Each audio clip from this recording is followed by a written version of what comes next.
Saudara-saudara, hari ini kami melakukan pemeriksaan spesimen sebanyak 18.760 spesimen. Dari jumlah pemeriksaan ini, kita dapatkan kasus baru, konfirmasi COVID-19 sebanyak 857 orang, sehingga totalnya menjadi 38.277 orang. Namun angka ini tentunya tidak tersebar merata di seluruh wilayah tanah air. Kalau kita perhatikan dari data yang kita miliki, maka peningkatan tertinggi kita dapatkan di Jawa Timur dengan penambahan 196 orang. Dan ada laporan sembuh 75 orang. Kemudian Sulawesi Selatan 133 orang konfirmasi positif kasus baru dan 36 sembuh. DKI Jakarta 117 kasus konfirmasi baru dan melaporkan 249 orang sembuh. Kemudian Jawa Tengah 113 pasien konfirmasi positif yang baru dan 20 kasus sembuh. Kalimantan Selatan 70 kasus sembuh dan 70 kasus baru dan 30 kasus yang sembuh. Saudara-saudara, 22 provinsi hari ini melaporkan angka kasus baru di bawah 10. Ada 6 provinsi yang sama sekali tidak dilaporkan atau tidak ditemukan ada kasus baru. Kalau kita perhatikan lebih detail lagi, peningkatan kasus ini disebabkan karena semakin agresifnya tracing yang dilaksanakan oleh Dinas Kesehatan setempat. Kajian kontak erat dari kasus positif yang dirawat, yang kemudian dilakukan tracing dan ditindaklanjuti dengan pemeriksaan, dengan testing, menggunakan PCR maupun dengan TCM, inilah yang kemudian memberikan gambaran yang demikian tinggi. Kita berharap bahwa ini juga merupakan upaya untuk kemudian melakukan isolasi ketat dari kasus-kasus positif sehingga tidak menjadi sumber penularan di tengah masyarakat.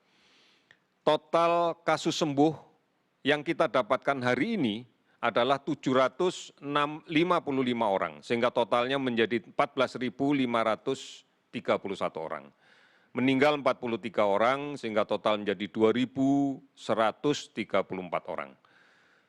Lebih 430 kabupaten kota telah terdampak di 34 provinsi. Dan kemudian kita masih melakukan pemantauan terhadap 41.639 orang ODP dan kemudian juga masih melakukan pengawasan ketat terhadap 13.574 orang kasus PDP. Saudara-saudara, ini beberapa hal yang harus kita cermati betul. Upaya yang kita lakukan untuk secara agresif melakukan tracing, penelusuran dari kasus positif konfirmasi yang kita dapatkan, disertai dengan upaya untuk melakukan testing, yaitu pemeriksaan laboratorium terhadap kasus yang ditemukan secara masif, ini memberikan gambaran bahwa kita secara bersungguh-sungguh untuk berupaya menghentikan sebaran ini. Kita tahu bahwa wilayah negara kita, wilayah tanah air kita memiliki resiko epidemiologi yang tidak sama. Karena kita pahami bahwa faktor pembawa penyakit ini adalah manusia. Oleh karena itu, mobilitas manusia dalam kepentingan sosialnya pada semua wilayah di tanah air tentunya tidak sama. Sebagai contoh, kita akan gambarkan betapa upaya kita untuk tracing tidak bisa diabaikan dan tidak bisa dianggap lebih jelek dibanding negara yang lain. Semisal Jakarta, kita sudah melakukan pemeriksaan 17.954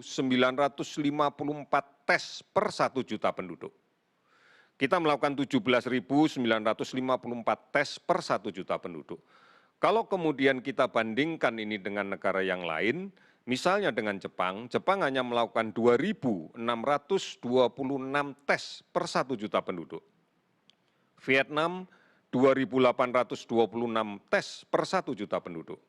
Filipina 4.419 per 1 juta penduduk. Thailand 6.708 tes per 1 juta penduduk. Memang kalau dibandingkan dengan Korea Selatan yang mencapai 21.353 tes per 1 juta penduduk, kita masih berada di bawahnya. Namun sekali lagi, ini adalah gambaran dari masifnya pemeriksaan yang kita lakukan sebagai tindak lanjut dari agresifnya kita melakukan kontak tracing. Sudah barang tentu ini akan kita lanjutkan dengan bagaimana melakukan isolasi secara baik dan kemudian melakukan perawatan dan pemberian terapi yang secara baik. Yang kemudian bisa kita lihat bahwa perkembangan kasus sembuh pun sangat mengembirakan dengan laju yang cukup besar. Saudara-saudara, inilah beberapa hal yang bisa kita pahami di dalam kaitan dengan penanganan COVID-19 di tanah air kita. Sekali lagi, kami meminta COVID-19 masalah kita bersama. Bukan hanya masalah pemerintah, tapi masalah semuanya. Dan ini adalah bencana nasional. Dan inilah yang harus kita hadapi secara bersama-sama, secara bergotong royong, tidak terputus. Oleh karena itu keberhasilan ini adalah keberhasilan kita. Karena kita yakin betul bahwa kita mampu menanganinya ini. Kita pasti mampu menangani permasalahan ini. Selamat sore dan terima kasih.